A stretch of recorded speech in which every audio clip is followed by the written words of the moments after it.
শুধু রাসূলের সুন্নাত গুলাই আদায় করেন নাই, রাসূলের জন্য প্রয়োজন হলে তারা তরবারি নিয়ে রাস্তায় পর্যন্ত নেমেছে। কথা কোন ঠিক কিনা? এজন্য আমরা সেই বিশ্ব নবীর উম্মত। আজকে যদি রাসূলের বিরুদ্ধে কেউ কিছু বলে, আমরাও রাজপথে নামতে রাজি আছি না নাই? কথা বলেন আছি না নাই? কার ভয়ে নামবো না? আজকে যার ভয়ে নামতেছি না, এরা তো নাস্তিকের দল, এরা আস্তিক্যবাদী নয়। এদের জন্য আমাদের তো জাহান্নাম আমরা বরাদ্দ করতে পারি না। আমরা জান্নাতে যেতে চাই, আমরা রাসূলের সৈনিক হতে চাই। আজকে গোটা জীবন আপনি 50 বছর জীবিত থাকবেন, নামাজ কালাম পড়বেন, কিন্তু এই 50 বছরের নামাজ কালাম আপনার আল্লাহর দরবারে কবুল হতেও পারে, নাও হতে পারে।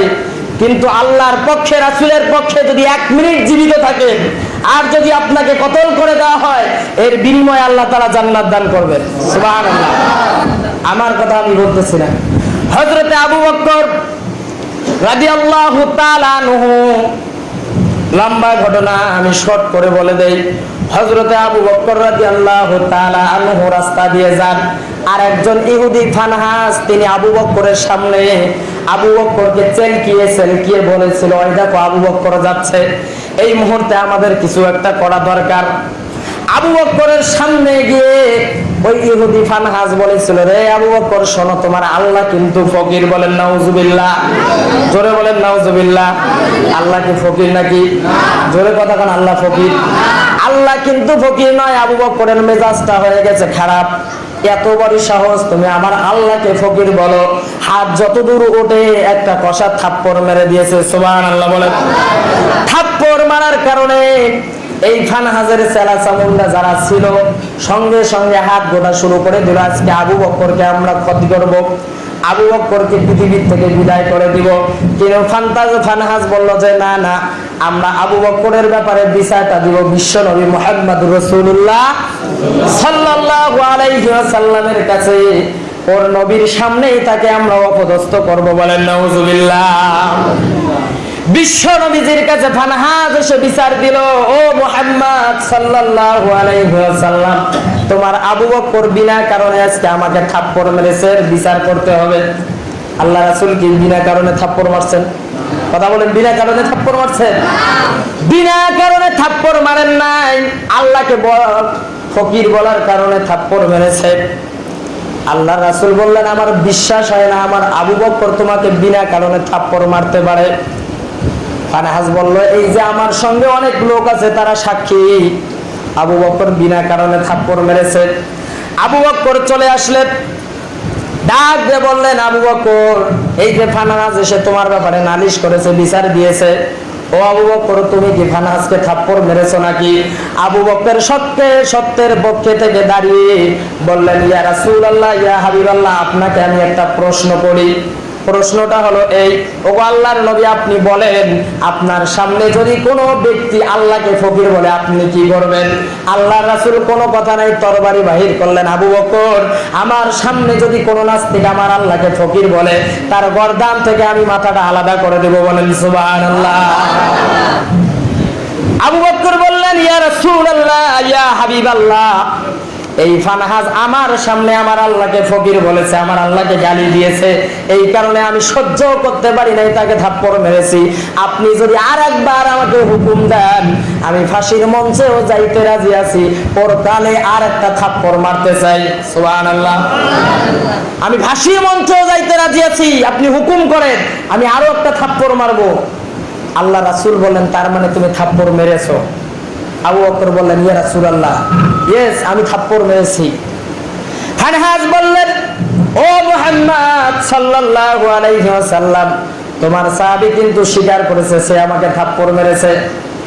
আল্লাহ রাসূল বললেন, তুমি যে আল্লাহকে গালি দিয়েছো।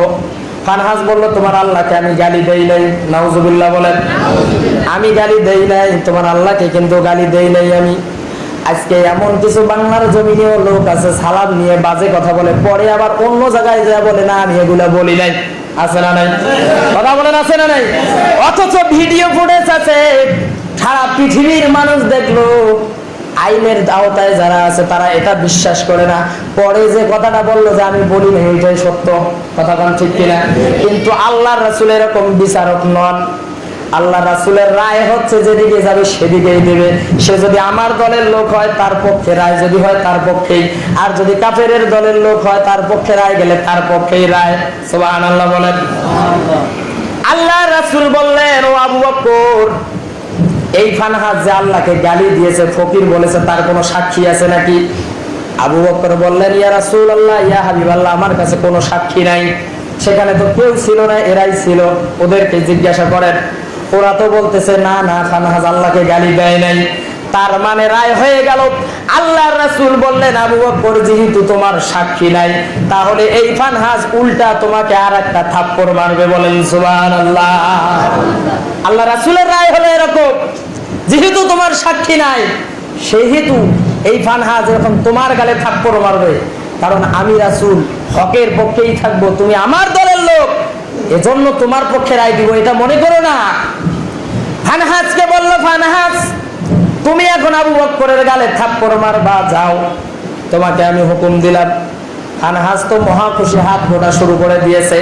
আর সেলা চামুন্ডা যারা ছিল তারা তো মহা খুশি, আজকে মুহাম্মাদের সামনে তার প্রিয় সাহাবীকে আমরা অপদস্থ করব, থাপ্পড় মারব। কিন্তু আবু বকর সত্যের পক্ষে আছেন।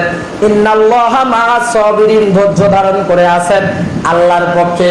তিনি চোখের পানি ছেড়ে দিয়ে আল্লাহকে স্মরণ করলেন, রব্বুল আলামিন, আয় আল্লাহ তাআলা, যখন এই ফানহাস তোমাকে গালি দিয়েছে, ওই জায়গার পৃথিবীর কেউ না থাকলেও মালিক তুমি কিন্তু ছিলে। আমি সত্যের পক্ষে, তোমার পক্ষেই আছি। এখন তুমি যদি চাও, কুলিল্লাহুম্মা মালিকাল মুলকি তুতিল মুলকা মান তাশা ওয়া তানজিউল মুলকা মিম্মান তাশা ওয়া তুইজ্জু মান তাশা ওয়া তুদিল্লু মান তাশা বিয়াদিকাল খায়র ইন্নাকা আলা কুল্লি শাইইন কাদির। রব্বুল আলামিন, তুমি ইচ্ছা করলে রাজাকে সকালবেলা রাজা, বিকালবেলা টান দিয়ে হেসড়ে নেমে তাকে ফকির বানাইতে পারো। তুমি ইচ্ছা করলে সম্মানিত ব্যক্তিকে সকালবেলা সম্মানিত, বিকালবেলা অপদস্থ করে তাকে ময়দানে নামাইতে পারো। রব্বুল আলামিন সর্বময় ক্ষমতার মালিক তুমি, তোমার কাছেই ছেড়ে দিলাম। আমি আবু বকর তোমার পক্ষে থেকে ফাঁসির মঞ্চে যেতেও রাজি আছি। সুবহানাল্লাহ। হযরতে আবু বকর আল্লাহর পক্ষে দীর্ঘ বিশ্বাস নিয়ে যখন দাঁড়িয়ে থাকলেন, ফানহাস যখন থাপ্পড় মারার জন্য যাবে, ঠিক সেই মুহূর্তের ভিতরে আল্লাহ পাক রব্বুল আলামিন হযরতে জিবরাইলকে বাধা দিয়ে দিলেন, জিবরাইল তাড়াতাড়ি করে কোরআনের আয়াত নিয়ে চলে যাও, আমার রাসূলকে মেসেজটা দাও, এই ফানহাস আমি আল্লাহ পাক রব্বুল আলামিনকে ফকির বলে গালি দিয়েছে। সুবহানাল্লাহ বলেন। আল্লাহ রাসূলের সামনে যখন আয়াত নাজিল হয়ে গেল, ইন্নাল্লাহা ফাকিরুন, নিশ্চয় এই ফানহাস আমি আল্লাহকে ফকির বলে গালি দিয়েছে। আল্লাহ রাসূল বললেন, ফানহাস, এখন ব্রেক, দাঁড়িয়ে যাও, ওখান থেকে নড়বা না। তুমি আল্লাহকে ফকির বলে গালি দিয়েছো, আল্লাহ এই মুহূর্তে আয়াত নাজিল করে দিয়েছে, তার মানে তুমি মিথ্যা বলেছো। ও ফানহাস, শুনে রাখো, তুমি যে অপরাধ তুমি করেছো, এই অপরাধের জন্য আমি রাসূল কিন্তু ইচ্ছা করলে তোমার গর্দান থেকে মাথাটা আলাদা করে দিতে পারি, কিন্তু তা করলাম না। এই মুহূর্তে আমার সামন থেকে চলে যাও। সুবহানাল্লাহ বলেন। এটাই বললাম, যদি হকের পক্ষে থাকি, সত্যের পক্ষে থাকি, আল্লাহ পাক রব্বুল আলামিন আমাদেরকে সাপোর্ট করবে কি করবে না? কথা বলেন, করবে। বিষয়টা হচ্ছে যে আজকে বাহিরের যখন এরকম শুরু হয়ে গেছে, ইহুদি নাসারাদের ষড়যন্ত্র শুরু হয়ে গেছে, ইসলামকে ধ্বংস করার জন্য, মুসলমানদেরকে হত্যা করার জন্য, মুসলমানদের ইসলামকে বিদায় করবার জন্য, যখন ইহুদি নাসারারা ফ্রান্সের মতো দেশে ওখানে বসে থেকে বিশ্ব নবীকে নিয়ে যখন বাজে কথা বলা হয়, আর বাংলাদেশের কিছু সংখ্যক মুসলমান যখন তার প্রতিবাদ করে, অথচ মুসলমানরাই মাইর খায়, কথা কোন ঠিক কিনা? আল্লাহ পাক রব্বুল আলামিন কোরআনে হাকিমের ভিতরে বলেন, ওয়াকালাল্লাযীনা কাফারু লা তাসমাউ লিহাযাল কুরআন ওয়ালগাউ ফীহি লাআল্লাকুম তাগলিবুন। সুবহানাল্লাহ বলেন। আল্লাহ পাক রব্বুল আলামিন কোরআনের কারীম আয়াত নাজিল করে দিয়েছেন ওই ব্যক্তিগুলোর জন্য যারা বোবা শয়তান হয়ে থাকে। এমন কিছু লোক আছে কোরআনের কথা বললে, কোরআন তেলাওয়াত হলে বন্ধ করে দেওয়ার জন্য চেষ্টা করে, কথা কোন ঠিক কিনা? এই কাজটা ছিল আবু জেহেলের। আবু জেহেল বলতো, আমার দলের লোকেরা যেখানে মুহাম্মদ কোরআনের কথা বলবে, যেখানে কোরআন রাখবে, যেখানে কোরআনের আওয়াজ তুলবে, তোমরা যে হট্টগোল করবা, মারামারি করবা, কোরআন ছিঁড়ে ফেলবা, ওখানে কোরআন পড়তে দিবে না, কোরআনের আলোচনা করতে দিবে না, এই কাজটা কার? জোরে কোন কার? আবু জেহেলের কাজ। আর যদি এই কাজটা করতে পারো, আবু জেহেল বলল, তোমরা যদি কোরআনের আওয়াজকে বন্ধ করে দিতে পারো, কোরআনকে যদি বন্ধ করে দিতে পারো, তোমাদের লাভ আছে। লাভটা কি? আমি আবু জেহেল তোমাদেরকে একটা চেয়ার দেব, তোমাকে ক্ষমতা দেব, তোমাকে নারী লাগলে নারী দেব, বাড়ি লাগলে বাড়ি দেব, গাড়ি লাগলে গাড়ি দেব, যা চাও দিয়ে দেব, তোমরা ভালো থাকবে, সুখে থাকবে। আজকেও এই কাজটাই কিন্তু হচ্ছে। তাকায়া দেখেন, নামে মুসলমান, টাকার লোভে, সম্পদের লোভে, চেয়ারের লোভে, গদির লোভে, একটু ক্ষমতার লোভে তারাও এই কাজটা করতেছে। যে লোকটা কাজ করেছে ওটাও কিন্তু মুসলমান, আর মুসলমানের চক্রান্ত। আমার এলাকাতেও হতো, আমি যদি ফাঁসির মঞ্চেও যদি কেউ নিয়ে যাইতো, আমি তার পা ছিঁড়ে দুহাত করে দিতাম। আমরা এই কাজটা করতে রাজি আছি না নাই? কথা শোনা আছি না নাই? সত্যের পক্ষে থাকবো। যদি সত্যের পক্ষে থেকে 1 মিনিট বাঁচতে পারি, আল্লাহ এর বিনিময়ে জান্নাত দান করবেন। কিন্তু আমরা যদি বিড়ালের মতো হয়ে যদি তাদের পক্ষে থেকে হাজার বছর যদি হায়াত পাই, কিন্তু মরলে জাহান্নামে যাওয়া লাগবে। কথা বল ঠিক কিনা? মরণ আজ হোক কাল হোক, আছে না নাই?